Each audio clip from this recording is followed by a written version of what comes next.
కిలోమీటర్లు, అట్లాగే ఇటు భువనగిరి దాకా, అటు సంగారెడ్డి దాకా, ఇటు షాద్ నగర్ దాకా, అట్లా ఇటు మన వికారాబాద్ దాకా అనుకుంటాను గుర్తుంటే, కడతాల్ వరకు, ఇక్కడ మహేశ్వరం కాన్స్టిట్యున్సీ కూడా కడతాల్ దాకా క్యాబినెట్ ఆమోదం కూడా ఇచ్చినాం.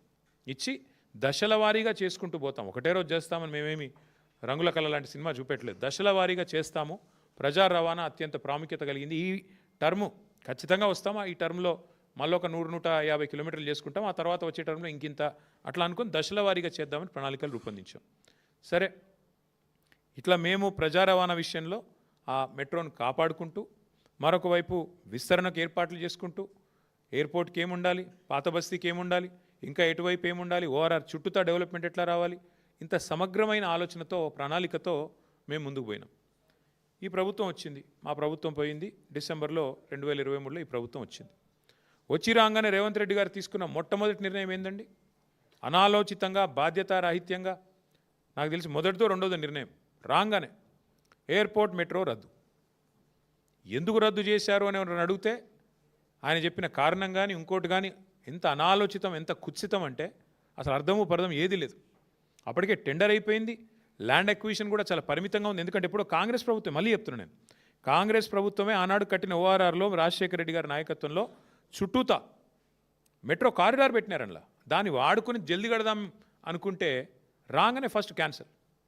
ఈ పాటికి అయిపోయేది ఎయిర్పోర్ట్ మెట్రో ఎక్స్ప్రెస్ కారిడార్. ఈ పాటికి 2 ఏళ్ళే దాని టర్ము. ఈ పాటికి అయిపోయేది. ఎందుకంటే ల్యాండ్ అక్విజిషనే లేదు. స్ట్రైట్గా ఎట్ గ్రేడ్, మళ్ళీ అది కూడా పిల్లర్లు వేసేది కూడా అవసరం లేదు. ఎట్ గ్రేడ్ అంటే భూమి మీదే వేసుకుంటూ వెళ్ళిపోవచ్చు. ఎంత వేగంగా అంటే అంత వేగంగా చేయొచ్చు. ఇది మా ఎజెండా ఉండే. రాగానే ఫస్ట్ నిర్ణయం రద్దు ఎయిర్పోర్ట్ మెట్రో. ఎందుకు? పిచ్చి ఆలోచనలు. కేటీఆర్ భూములు ఉన్నాయట మధ్యలో. ఇక ఇట్లాంటి పిచ్చి ఆలోచనలతో ఈయన రాగానే ఫస్ట్ నిర్ణయం ఎల్ఎన్టీకి కొట్టిన దెబ్బ రద్దు. వాళ్ళు పోయి అడిగినారు, సార్ ఇది టెండర్ అయిపోయింది, మాకు అవార్డు అయింది, దయచేసి సహకరించండి అంటే నథింగ్ డూయింగ్, గెట్ అవుట్ అని చెప్పి ఎలగొట్టిండు. ఆడికెళ్ళి పంచాయతీ మొదలైంది ఎల్ఎన్టీకి, రేవంత్ రెడ్డికి. ఇప్పుడు ఏంది పరిస్థితి? ఏం జరుగుతున్నది అసలు ఈరోజు రాష్ట్రంలో? ఎంత దుర్మార్గమైన ప్రభుత్వం నడుస్తున్నది అంటే, ప్రపంచంలో ఎక్కడా కూడా ఒక పెట్టుబడిదారుడు ఒక డబ్బు పెట్టాలంటే, రూపాయి పెట్టాలంటే 10 సార్లు ఆలోచించుకొని పెడతారు ఎక్కడైనా సరే.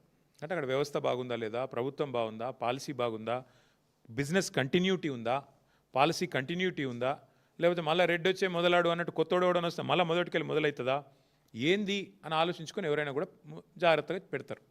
అట్లాంటిది ఇవాళ ఈ ముఖ్యమంత్రి గారి అహంకారపూరిత వైఖరి, ఈ ముఖ్యమంత్రి గారి యొక్క ఏకపక్షమైన నియంతృత్వ పోకడలతో ఎల్ఎన్టీ లాంటి సంస్థ ఎంత ఇబ్బంది ఎదుర్కొంది అంటే, ఇప్పటికీ ఒక ప్రముఖ సంస్థ, అదేం చిన్న ఆషామాషి సంస్థ కాదు, ప్రపంచంలోనే పేరెన్నిక కలిగిన ఒక ఇన్ఫ్రా కంపెనీ, అది పబ్లిక్ లిస్టెడ్ కంపెనీ.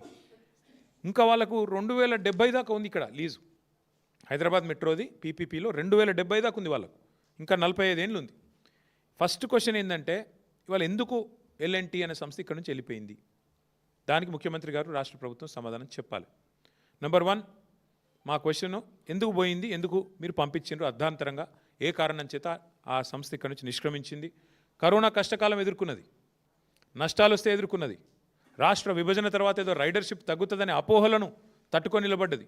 ఇన్నిటి తర్వాత ఇలా సంస్థ వెళ్ళిపోయే పరిస్థితి వచ్చింది. హైదరాబాద్ ఉజ్వలంగా, ఒకవైపు మీరే చెప్తున్నారు కదా తెలంగాణ రైజింగ్ అని, మరి అంత రైజింగ్ అంటే ఎందుకు పారిపోయే పరిస్థితి వచ్చింది ఎల్ఎన్టీ చెప్పాలని చెప్పి నేను ముఖ్యమంత్రిని కోరుతున్నాను. అట్లాగే ఇంకొక మాట కూడా, ఇది ఇట్లా ఇంత పెద్ద సంస్థ అర్ధాంతరంగా తెలంగాణ నుంచి నిష్క్రమించడం అంటే, ఇది ఒక హైదరాబాద్కి మాత్రమే కాదు, మొత్తం తెలంగాణ రాష్ట్రానికి, పెట్టుబడుల స్వర్గధామంగా ఉన్న తెలంగాణ రాష్ట్రానికి ఇది ఒక మాయని మచ్చగా మేము భావిస్తూ ఉన్నాం. సాధారణంగా ఎక్కడైనా ఒక పరిశ్రమ పెడితే అక్కడ లోకల్ కొంతమంది ఉంటారు, నాయకులు, గూండాలు, చిన్నోళ్ళు, ఆకు రౌడీలు, వాళ్ళు బెదిరిస్తుంటారు, ఏయ్ మా దగ్గర పెడతావా అట్లా ఇట్లా అని. తెలంగాణలో ఇప్పుడు ఎట్లయిపోయిందంటే స్వయంగా ముఖ్యమంత్రి బెదిరించే కాడికి వచ్చింది. గలీజ్ అంటే పరిస్థితి. డైరెక్ట్గా నిస్సిగ్గుగా, మళ్ళేం భయం కూడా లేదు, సిగ్గుపడు కూడా లేదు, నిస్సిగ్గుగా ఎల్ఎన్టీ సిఎఫ్ఓని తీసుకుపోయి జైలు వేయమని చెప్పిన నేను. శంకర్ రామన్ అనే ఒక సిఎఫ్ఓ గారు ఎల్ఎన్టీ ఏమన్నాడు? ఆయన పాపం ఫ్రీ బస్సు పెట్టినరు, కానీ మాకొచ్చే నష్టాల గురించి ఆలోచన చేయలేదు. మాది పీపీపీలో ఉన్నది. పీపీపీ అంటే పబ్లిక్ ప్రైవేట్ పార్ట్నర్షిప్. మేము పెట్టుబడి పెట్టినాం ఇలా, మరి హైదరాబాద్లో ఫ్రీ బస్ పెడితే మాకు కొంత నష్టం వస్తుంది కదా, మరి మమ్మల్ని కూడా చూసుకోవాలి కదా అన్నట్టు ఏదో అన్నాడు ఆయన. ఏమైనా జైలు వేయండి, వాడిని జైలు వేయండి అంటే ఏంది, నువ్వేమైనా నియంతవా, నువ్వు ఇడీ అమీన్వా, లేకపోతే నువ్వేమన్నా ఆయన నార్త్ కొరియాలో ఉంటాడు ఒక ఆయన పొట్టి ఆయన పేరుందా కిమ్ గాయనవా, ఎవరు పోయి నువ్వు అసలు ఎవరు పడితే వాళ్ళని జైలు వేస్తావా నువ్వు? గింత అన్యాయం గింత అరాచకం ఎట్లా కనబడుతుంది నీకు అర్థం కాదు. నాకు అంతంత పెద్ద పెద్ద సంస్థలు ఊకుంటాయి అనుకుంటున్నావా? వాళ్ళకేం వేరే మార్గాలు లేవా?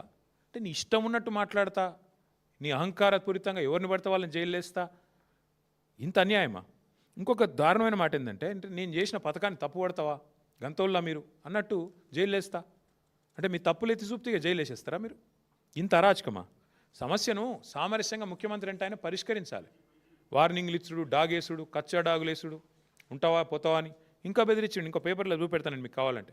ఓ స్పీచ్లో చెప్తున్నాడు ముఖ్యమంత్రి, ఎల్ఎన్టీకి కేసీఆర్ అంటే కేటీఆర్ అంటే ఇష్టం ఉండొచ్చు, కానీ ఇప్పుడు ముఖ్యమంత్రి రేవంత్ రెడ్డి యాద పెట్టుకోండి అంటే ఇక ఓపెన్ దాదాగిరి. వాళ్ళేమైనా మా చుట్టాలా? మాకేమైనా వాళ్ళకేమైనా మాకు వ్యాపార భాగస్వామ్యం ఉందా? ఎల్ఎన్టీకి నేను కేసీఆర్ గారు ఎందుకు ఇష్టం ఉంటామండి? నాకు అర్థం కాదు. ఆయన తిక్కలోడు కానీ వాళ్ళ మీద డాగేసుడు, ఇదంతా ఎట్లుందంటే ప్యాటర్ను. ఏం జరిగింది ఇవాళ?